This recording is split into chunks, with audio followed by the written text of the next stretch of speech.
सबका ना बहुत मारता है सभी, सब खाली कहता है सब कि हम लोग अहिंसा वाले हैं, बड़ी मारता है सब।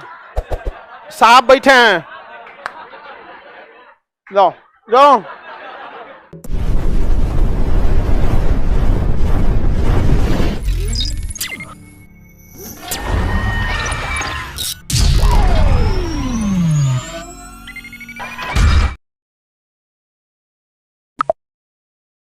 नहीं आ गया।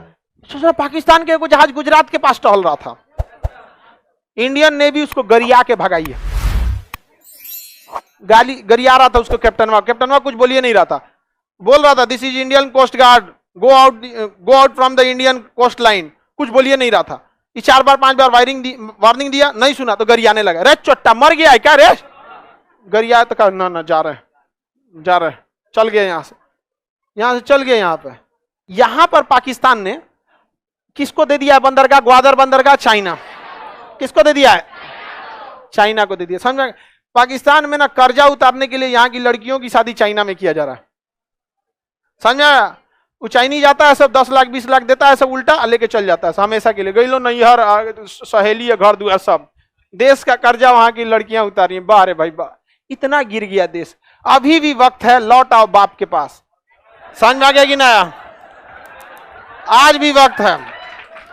ये हम विनती नहीं कर रहे हैं, मौका दे रहे हैं। लौटना तो है, अपने पैर पे आइए या उठा के लाएंगे।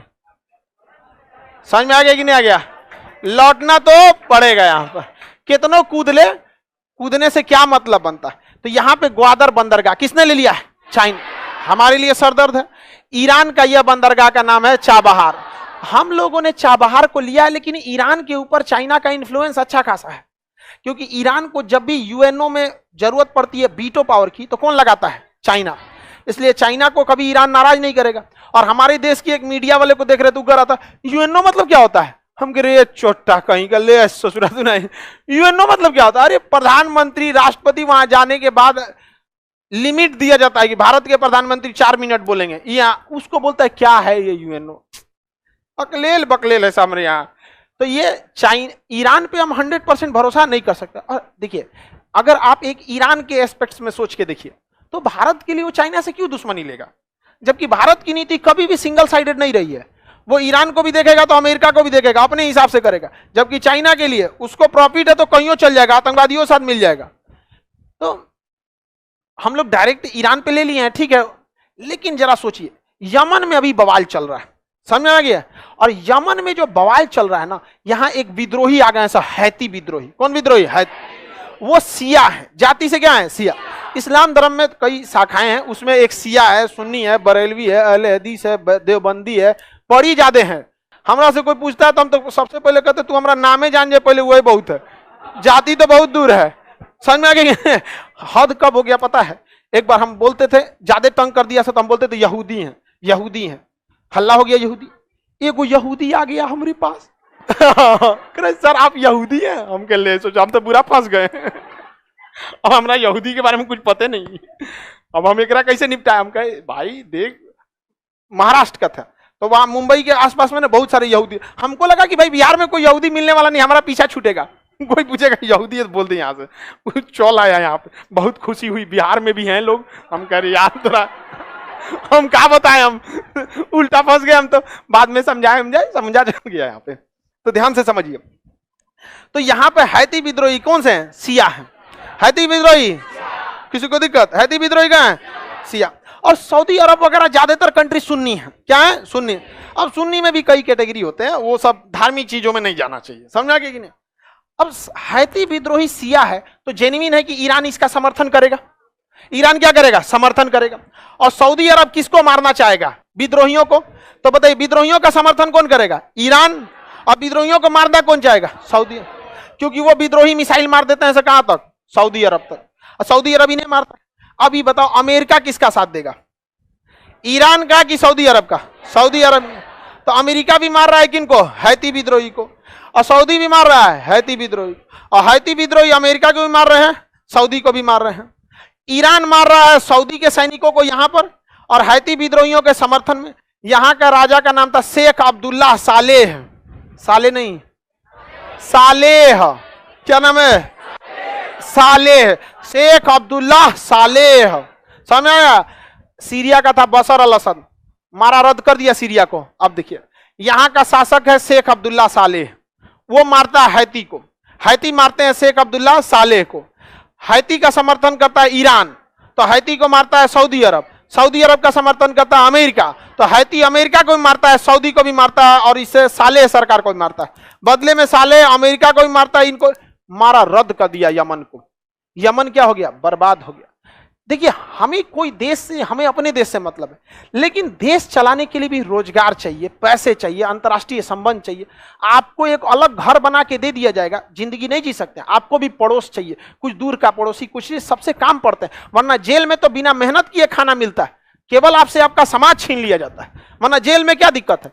समझ में गया कि नहीं? जेल का जिंदगी हम बनाए हैं, सबसे ज्यादा लोगों ने वही वीडियो देखा है। हमको नहीं समझ में आता कि जेल में जाने का लोगों को क्या शौक रहता है। समझ में गई नहीं?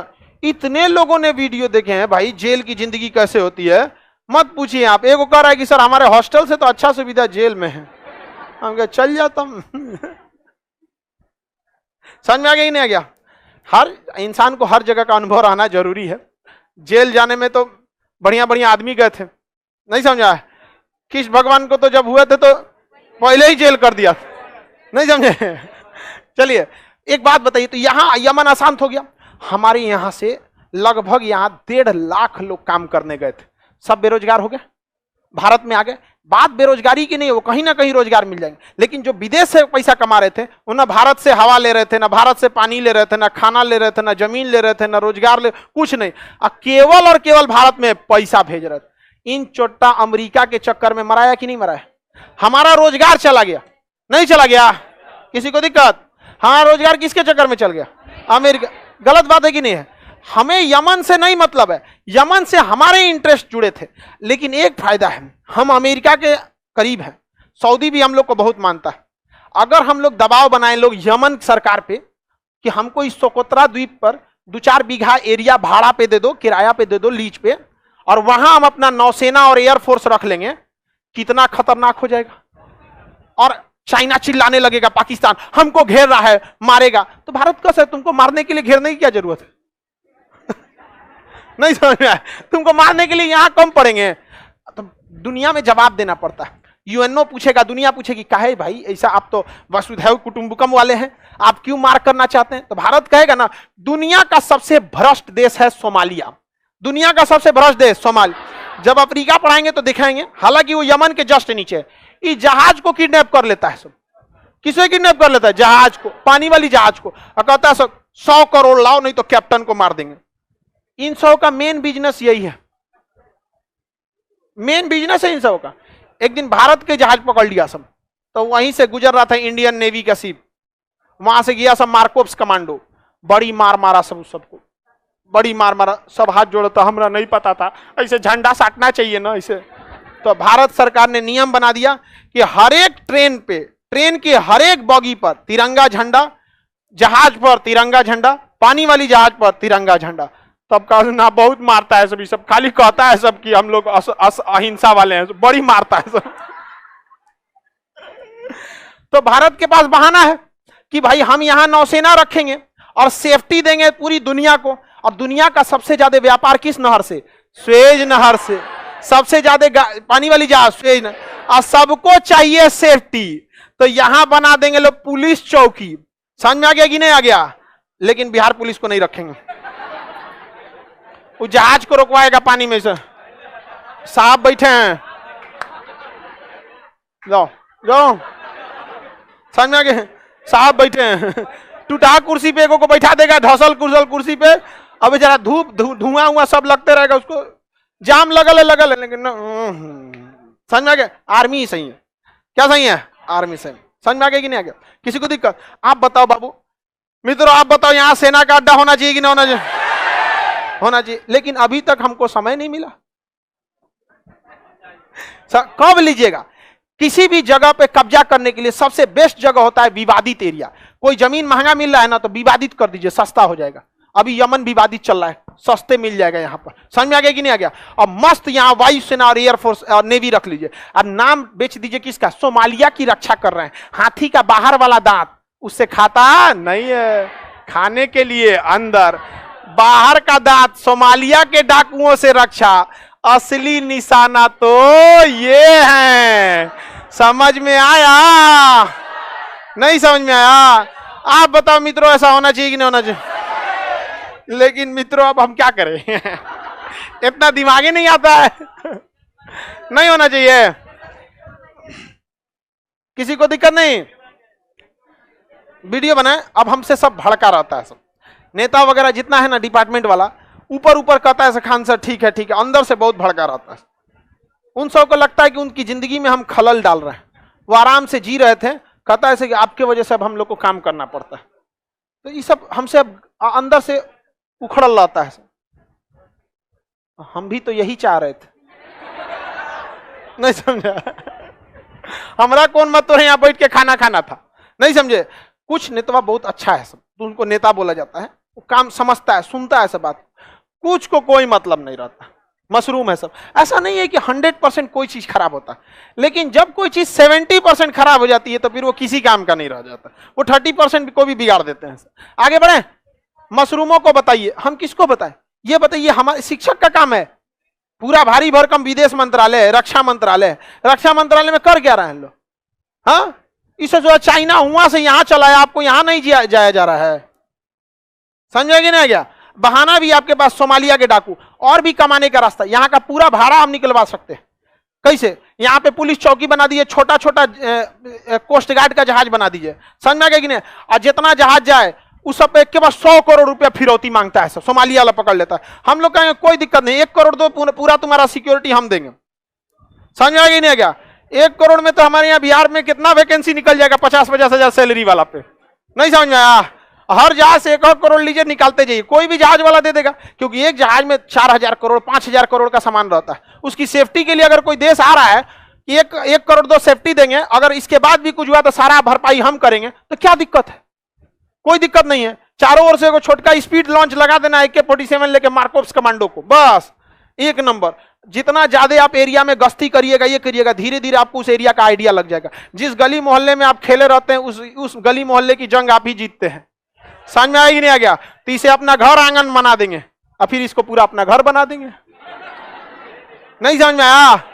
होगा, ये सब होगा। समझ में आ गया कि नहीं आ गया? कब होगा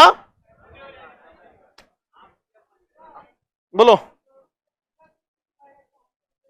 दूसरा देश भी कहेगा हमको भी दे दो। इसके अगल बगल में कौन देश है जो चाहेगा कि यहां आ जाए? किसी के पास इतना पैसा है? किसी का इस टाइप का लड़ाई की जरूरत है? हर देश की जरूरत अलग अलग होती है। समझ में आएगी नहीं आ गया? बोलिए। चाइना ने इतना टीप के, ये देश है जिबूती, अफ्रीका पढ़ाएंगे ना तो आपको अफ्रीका का नक्शा पढ़ाएंगे। जिबूती में ना चाइना ने अपना सैन्य अड्डा ले लिया।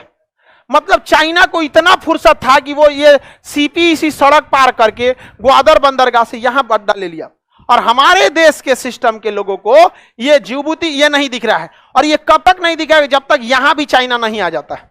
यहां अगर आ जाता है हम लोग तो इससे डबल ट्रिपल फायदा। अगर हम यहां नेवी लगा के बस रास्ता रोक देते हैं तो भूखले मर जाएगा सब। नहीं समझ आया? फ्यूल खत्म हो जाएगा। वहां बिजली बनाने के लिए कोयला चाहिए या डीजल चाहिए, गाड़ी चलाने के लिए यहीं से ना जा रहा है, खत्म हो गया। यहाँ पे भारत ने श्रीलंका को पेट्रोल दिया था। भारत ने किसको दी पेट्रोल दिया सर? अब पाकिस्तान का एक जहाज कह रहा है कि हमारा में पेट्रोल भर दीजिए, तो कराओ भर देते हैं। श्रीलंका बुलाओ भर देते हैं। भारत का पेट्रोलवा कौन दिया रे तुमको? कहना अभी चाइना का एक जहाज को भगा दिया ना, कह रहा था कि पेट्रोल भरने आया है, ईंधन भरने। सोचो तो रहा ईंधन हम लोग दे रहे हैं, श्रीलंका को ईंधन कौन दे रहा है? हम लोग। भारत ने कुछ कहा थोड़ी था, बस कहा था कि हमारे यहाँ भी ईंधन की कमी है, आपको तो ज्यादा ही है, चाइना ना सबको भर रहे हैं। कहा महाराज मत भरिए, ईंधन बहुत दिक्कत हो जाए, हम भगा दे रहे हैं चाइना वाले। भगा दिए चाइना वाले को। नहीं समझे? किसी को दिक्कत? आप लोग को समझ में आता है सब? ये सब कैसे समझ जाती है सब? अब तेज हो गई ये सब, समझ में आ गया कि नहीं? इसका मतलब पहले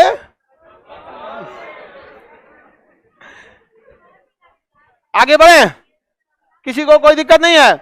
चलिए ध्यान से देखिए।